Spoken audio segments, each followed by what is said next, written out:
Calling the meeting to order, 6:02 p.m. Please stand and join me for the Pledge of Allegiance. I pledge allegiance to the flag of the United States of America and to the republic for which it stands, one nation, under God, indivisible, with liberty and justice for all. Okay.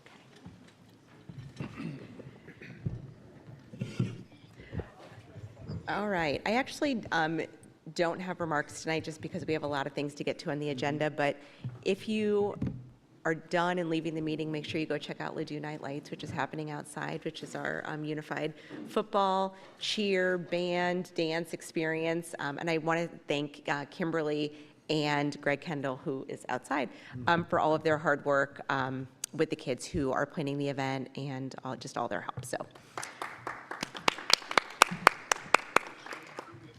okay, Dr. Whipke? Yeah, I had a couple of remarks that I wanted to make. I had the opportunity to talk to the high school PTO this morning. They did a welcome breakfast.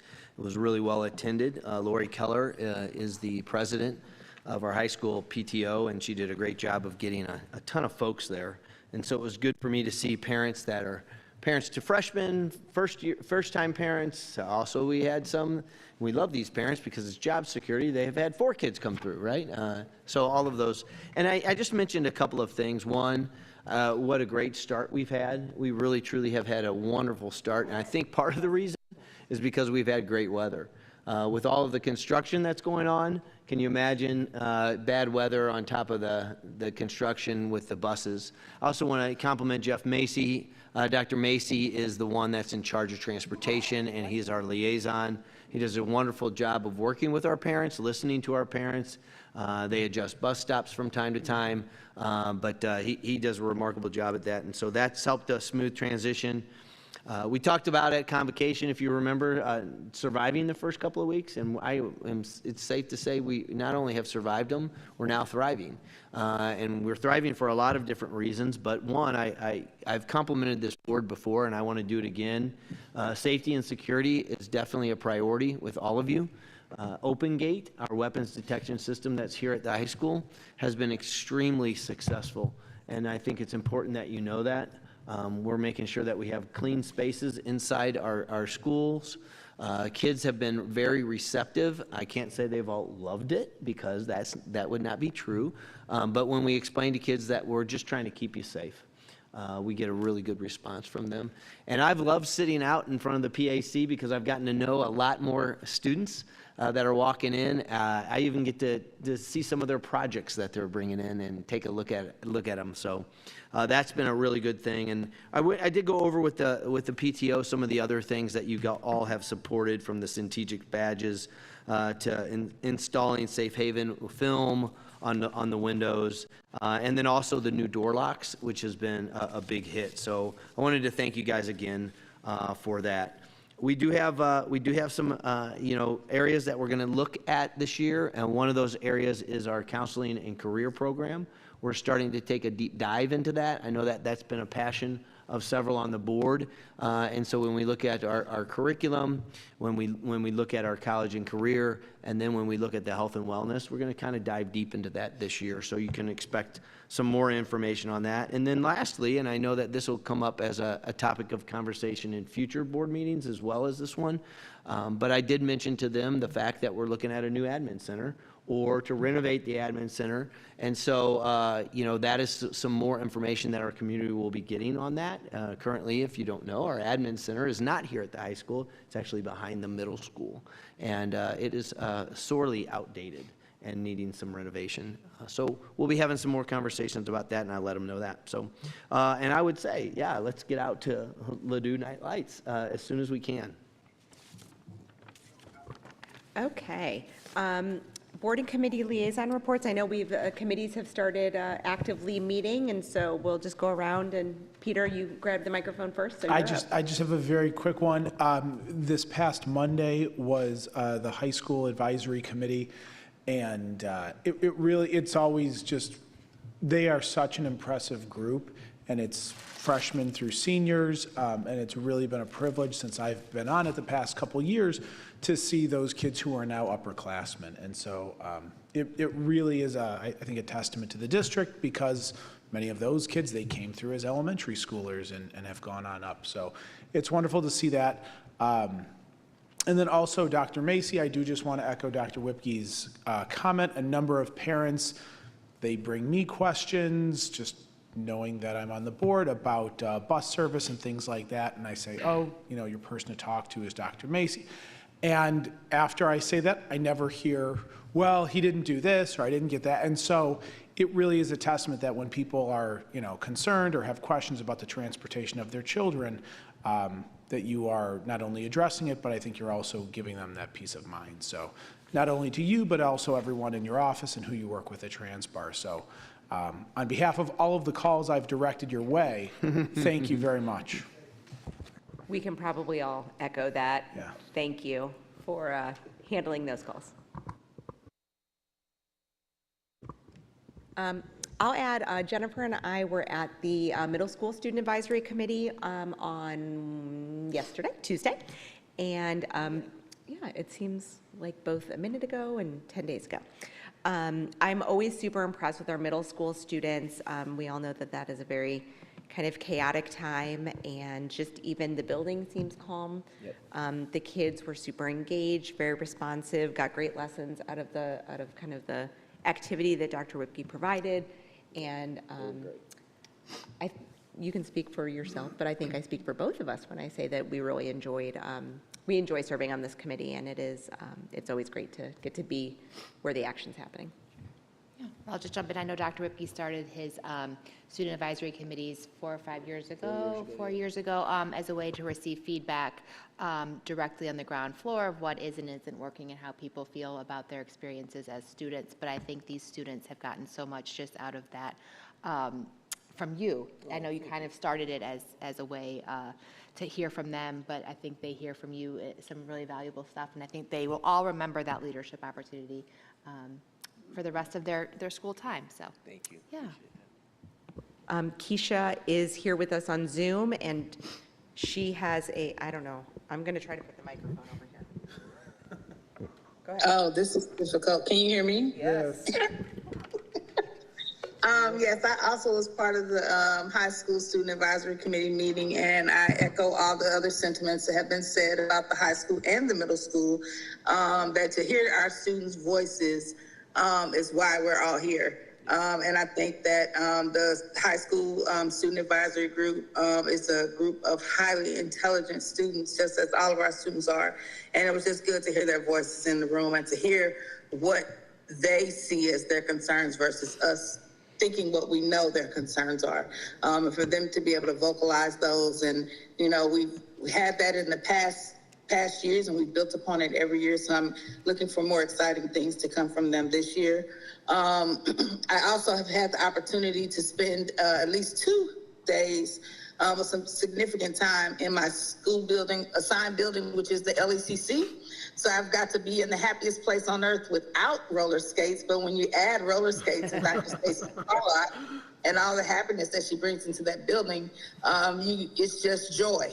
And so I'm glad that she's getting the recognition that she so deserves for what she has done in the building and what she brings to our students, her staff, and our community. That's all. Thank you. Amy? Thanks. I also got to join the Student Advisory Committee at the high school, and that was especially exciting for me since it's a new experience. I have a small focus group at home of our high school students, but it was particularly joyful and really an educational experience for me to be with such an amazing, diverse, and really committed students. So I just wanted to say I look forward to working with them, and for any parents here, your kids are amazing, so thank you. Any other? I'll be getting my Old Bonham orientation as the liaison on Monday, so I'm looking forward to becoming an honorary Eagle after that event. Thank you, everybody. No public comment? Okay. All right, we are going to move on to the consent agenda. Is there a motion to approve the consent agenda as presented? So moved. Thank you, Jennifer. Second. Thank you, Pablo. All in favor? Aye. Any opposed? Oh, thank you, Keisha. Sorry, there was a delay there. Motion carries. Thank you. We are going to flip our agenda today and do information first, which we typically do not do, but want to make sure we can get outside to see the kids run on the field. So we're going to start with policy updates. No? Flip it all the way around. Okay, we are going to do the 25-26 SSD partnership with Dr. Wallace and Dr. Davidovitz. And team. Everyone come on up.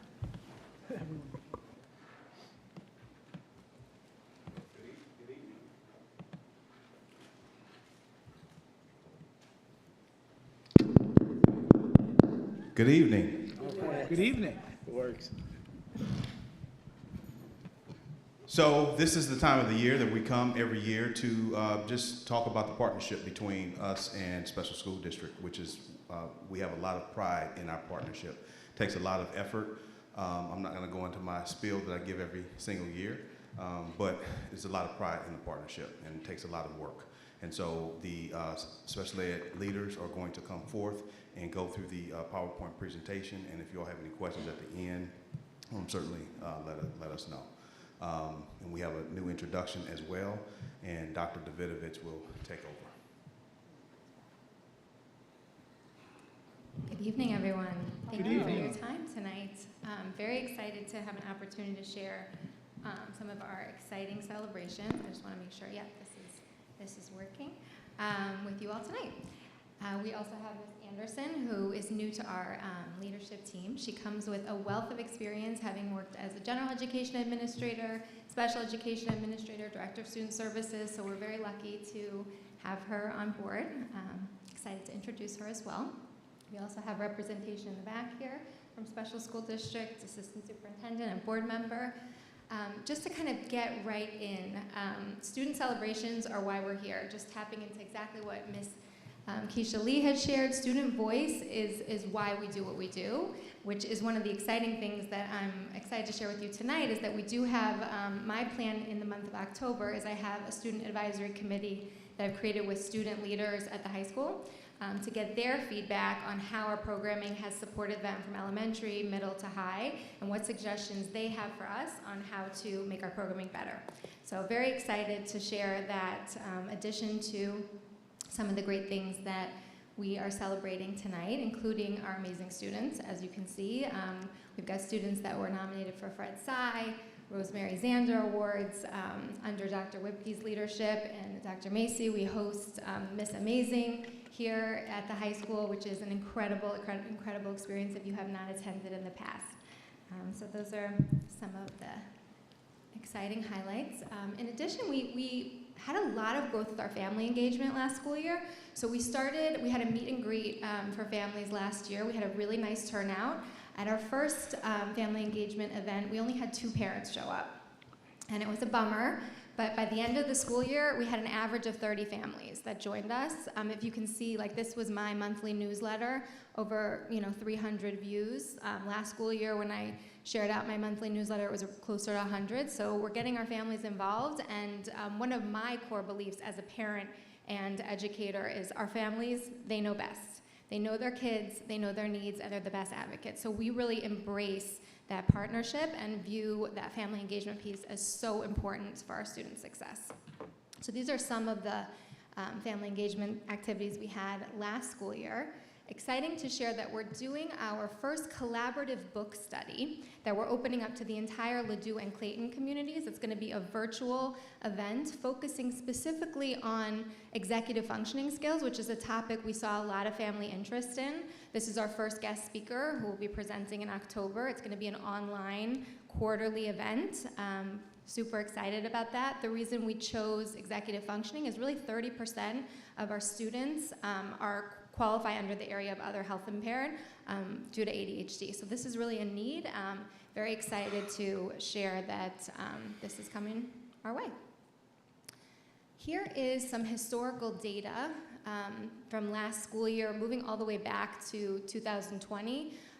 Even just last school year, we saw an increase overall in both reading and math, which is exciting, using our FastBridge assessments. One of the things that Dr. Whipke and I kind of advocated for was, although it's nice to have additional data points, we also want to be equitable for our students and that we don't want them to be taking additional assessments as compared with our other students. So we're really focusing our future progress monitoring on district assessments, and I'm excited about that change. So this is a celebration that we've seen over last school year, growth in both areas of reading and math. If we look really more specifically, you can see that throughout the county, Ladue was number 3 in the rate of growth in reading.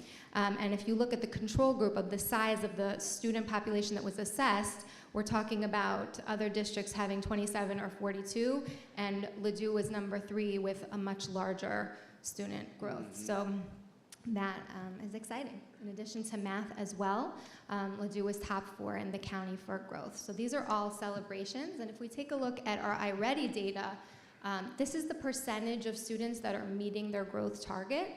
And really anything over the 50th percentile, if we think about growth, is exciting.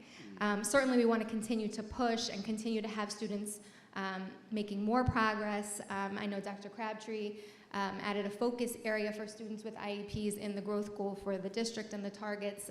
But I wanted to share with you some of the action steps that we put into place this school year to continue to push our students along with growth, which included a professional learning opportunity that was facilitated by instructional coaches in both math and literacy, guiding teachers on fidelity of implementation, decision-making matrices on how to select that, and ensuring that IEP minutes align with the program and recommendations.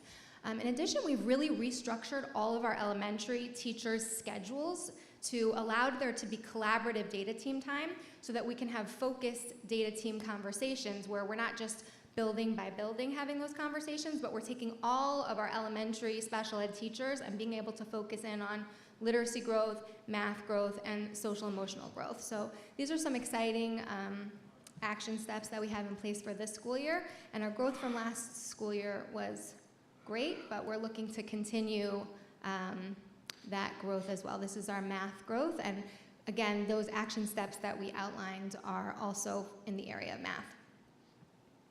This is our LMS, Ladue Middle School and WA data. And you can see here, those on the left column is students without IEPs meeting their growth targets as compared to students with IEPs. And it's disaggregated by subject area as well as grade level. So some of the things we're really focusing in on the middle school growth this school year.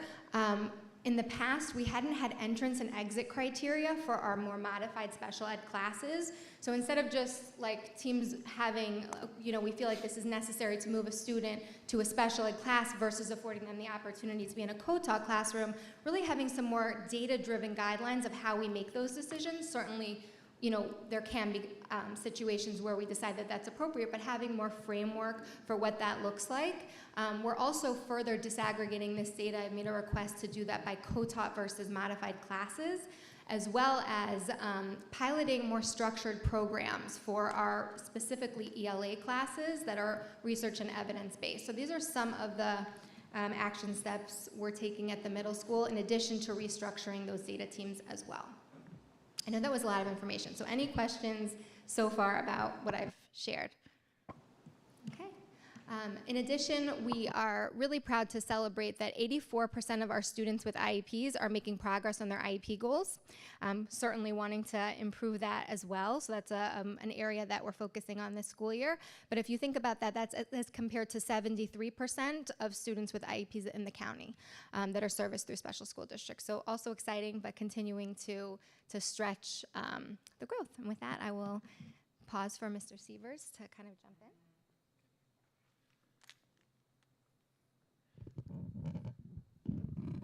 Got to adjust it a little bit, sorry. Okay. Good evening, everyone. Thanks for the opportunity to come and present.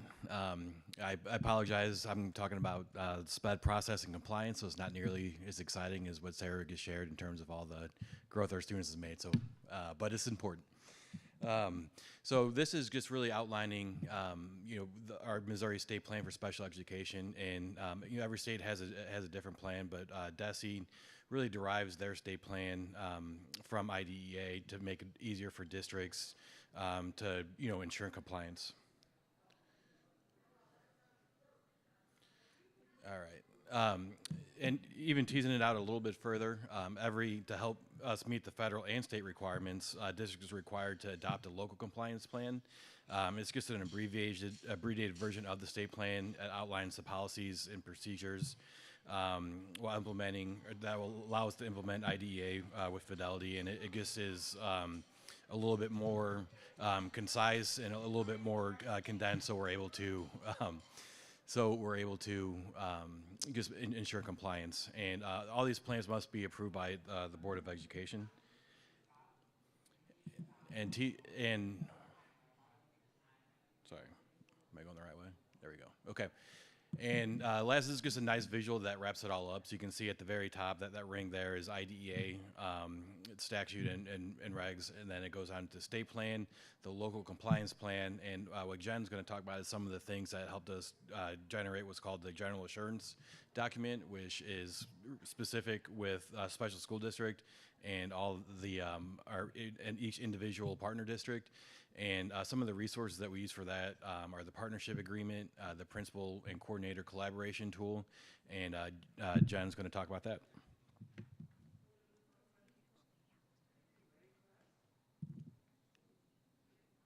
So the purpose of our partnership agreement is really to hone in on what are our focus areas that we want to, as a district, target in terms of action steps. So getting a little bit more specific here. So like if you look at the bolded areas, those are all the components that we rate our partnership on. And so I'd like to talk a little specifically about some of the opportunities for growth that we've identified in each area.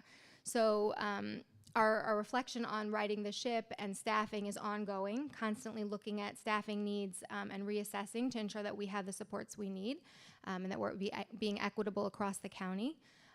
In terms of teaching and learning, I talked a little bit about this. This is a district goal that Dr. Crabtree created, and we collaborate on a regular basis. I participate in the CDMs to help with data reflection, guiding next steps and growth, and we talked also about what our current data is, so that's an ongoing collaboration process.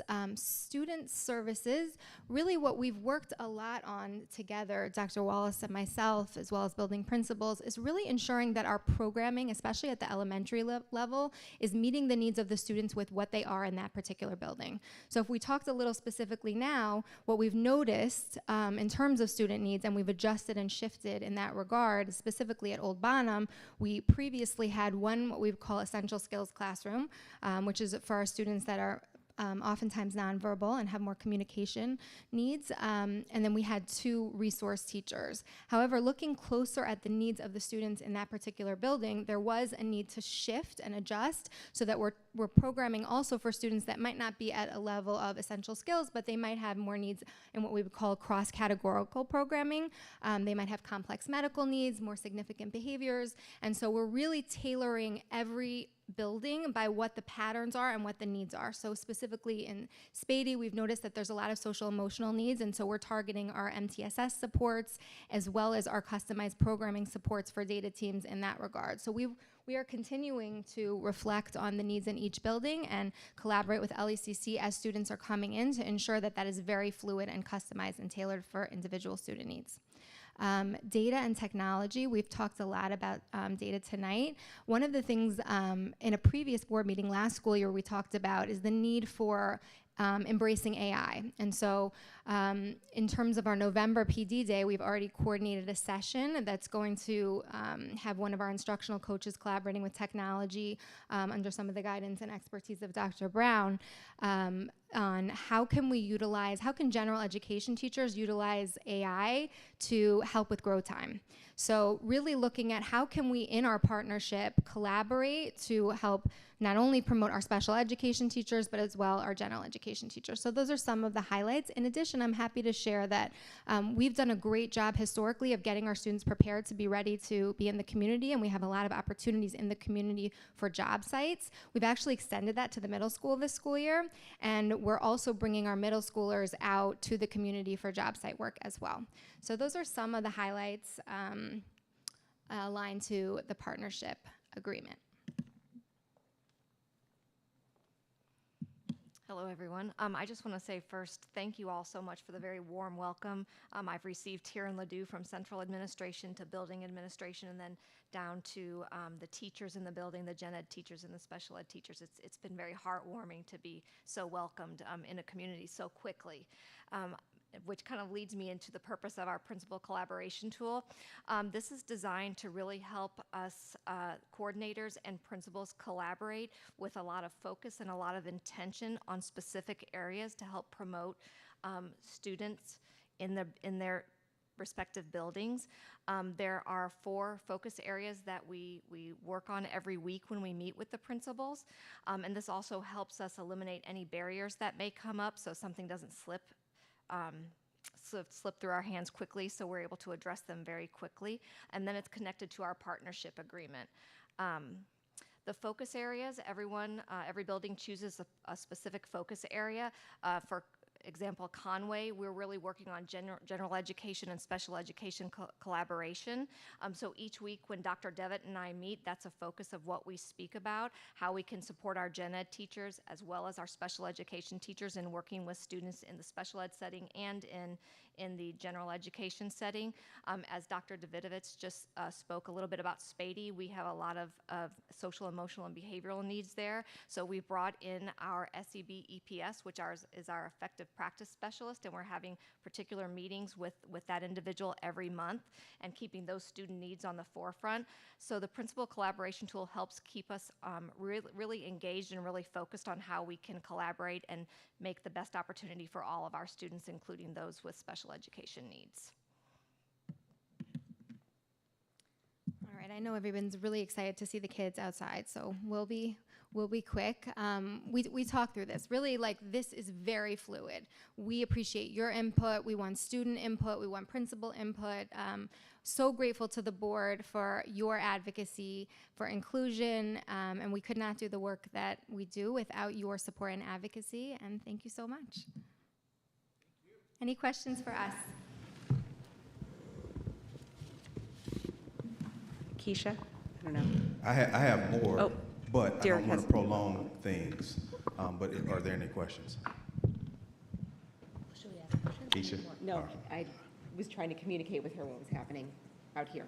I do. So thank you for the presentation, right? And the work we do impacts kids. We have amazing young people who show up and make our work easier in lots of ways. So I'll ask this just, I think, I don't want to misspeak for Ladue, but I also think Special School District has tried to create a tremendous focus on equity and inclusion as a district, sort of forward-facing in a lot of posts, et cetera. So I guess I'd ask, as we do as a district, is looking at the subgroup of students who have IEPs around specifically race and ethnicity in terms of how those students in Ladue are performing to their counterparts in other districts, to their peers here who don't receive services. I think that's always another vein to be looking at. I know Dr. Crabtree does a lot of that work with her team in district for all students. And so I'd ask that maybe that's occurring, but how we look at that as well. Because if we don't, sometimes we're missing other opportunities for growth. Not minimizing the fact that incredible things are happening for the students in Ladue collectively, certainly the students with IEPs as a result of the partnership with Special School District. So I appreciate all the work every day from our paraprofessionals, our classroom teachers, our EPSs, and certainly yourselves. So thank you. So there is a nugget that I'll have Sarah quickly come up here to talk about, and that's disproportionality. And so that is looked at across the county. And so I didn't know that they were going to add some of the technicalities with compliance, but the second that we don't comply with something, it's a huge problem. And so we wanted to articulate that we're really trying to nail down and drive down to the student, similar to what you all heard from Dr. Crabtree last year about the CNI effort regarding supporting kids. But disproportionality is looked at across St. Louis County, and it's a huge deal. And so the team is constantly looking at that information, and we also are talking about that at our principals meetings. We put the information out there as well, and I know for a fact that Dr. Whipke and Dr. Davidovitz have had some specific conversations with some of our principals about the data. So, any other questions? I have a very simple data question, because I do try to struggle. So when we were looking at the iReady data for, I think it was the middle school, did that include students with IEPs? Did that include Ladue Middle School students with IEPs whose IEPs cover something such as speech or occupational therapy, or was it more of the dual curriculum partnership there? So for the middle school, that would be slide 10, if you could. Thank you so much. That's an excellent question. So it's not specifying, like for instance, if a student receives 5 minutes of speech, they're going to be included in this data. Okay, so if that student is having math, if there's a student at the middle school who's receiving 10 minutes of special school district services under an IEP for speech, and that student has a tremendous math growth, we're seeing that reflected in that, not necessarily in the IEP section. That's a fantastic question. So yes. Would it be helpful to your team to kind of segregate all that out a little bit? Is it misleading one way or the other? I don't know the numbers. I don't know how many of those students would be, and I'm not good enough with data to know if it's really messing it up or churning the pot or whatnot. But it's a great point. I hadn't thought of it. Because if it doesn't truly show how the dual class, I don't know enough about the structure in the now middle school with the block schedule. I know that there's flex time. I don't know how you're all doing what you're doing in the middle school, but it's a lot and it's phenomenal. But would that be helpful to kind of know without that sort of, I don't know. I love that suggestion, and I'm going to take that suggestion further. And I do think that it would be helpful and not so complex to remove the students with a speech impairment or sound system disorder from that, so that we can drill down better. But even further, what we can do is, for instance, if a student has a specific learning disability in reading, but they have no weakness in math, I almost feel like we should be considering that as well. So that's great feedback too. Or OT also. That was the question. And then overall, I say this every year, but I will say you do. What I'm most impressed with above everything is how many students are Ladue students, and also how many students are Ladue students who are also SSD students, and nobody believes that they are enrolled any differently from their neighbor, no matter how many enrollments you have.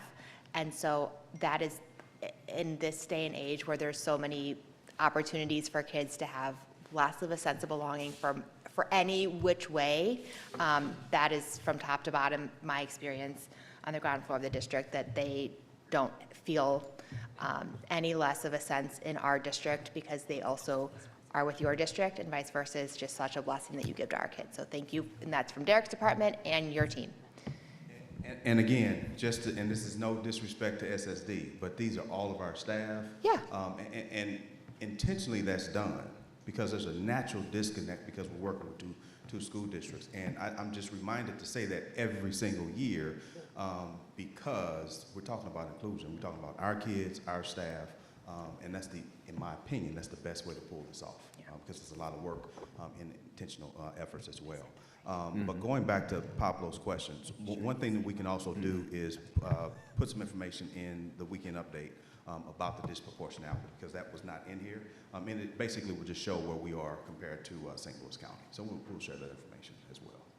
Any other questions? And I just have a brief comment. Sorry, I know I'm standing between you all going out to see the kids on the field, but I just want to give kudos to the SSD staff and also to our staff and our administration for always being present and always approaching the partnership as truly a partnership, so that our staff and the SSD staff members are so intertwined, it's almost hard to tell who's who, because we're here to serve the kids. So I think that, some of the equity issues that have been lifted, yes, we still have work to do, but we are far, far ahead of some of our peers. And I think that deserves some acknowledgement, because some other districts are not having the experience that we have here in Ladue. And I think that our students are the primary beneficiaries of that relationship and the partnership that is truly documented to be what it was envisioned in the last 2 public review committees from SSD. So I just would like to say congratulations to all of us for embracing our students and making sure that we all operate as one body, one band, one sound. Thank you all so much. And again, in the interest of time, I would be happy to present additional data like Dr. Wallace shared where we can take a closer look at that data. I can assure you that those conversations are happening. Those are part of our data team conversations, and we're very intentional about our next steps with regards to diversity, equity, inclusion, and accessibility. In addition, I felt there was a need specifically for our paraprofessional staff to have further training from our executive leader in DEIA in terms of dignity honoring, because I wasn't pleased with some of the things I was seeing. Communication about our students, with our students, communication and words matter, and so they're having extensive training on dignity, and we're embedding that into the trainings for staff as well. So I want to assure you that that is absolutely at the center of the work that we do every day, and I'm happy to do any sort of follow-up to dig deeper and to share that data as well. You know, one of the reasons why I think we have such a successful partnership is because, you know, Derek had a particular structure in mind years ago, and he stayed true to his structure, but we wouldn't been able to do that without total collaboration with special school district as well. But the other thing I will say is we've seen some great results as of recent, and Sarah, I would say that's because of your leadership as well. One of the things that Sarah said right off the bat was, we listen to our parents, we take feedback. And if you could hear if we could replay how Sarah's responded to some of your questions tonight, that's a good idea. Let me dive into that more. We're going to get you more information. It is a collaboration, and it's a teamwork that makes the dream work, right? And we're getting ready to go out and watch some kiddos and their sporting events, right, as they work together. But I did want to highlight that, and I want to thank Jim and Jen. Thank you for your work. It is a great partnership, and I will also say that the elephant is the room right now. You mentioned Right the Ship. The special school district has a lot of hard work in front of them, but I will tell you, I personally believe you have an amazing leader, and Dr. Michael Macklin. You want to talk about transparency, working with the superintendents, partner districts, letting us know exactly where things stand. I've always felt in the loop, and I will tell you, if anybody can right the ship, it's going to be Dr. Macklin. I have total faith and confidence in him. But I really want to thank you for the partnership. I want to thank you guys for the partnership as well. I know I just want to say Dr. Macklin planned on being here tonight, but we switched the schedule, okay? He's not running late. We switched it on him. But I can't remember the last time we had a superintendent that also wanted to be here from special school district to embrace that partnership. I have a very quick question.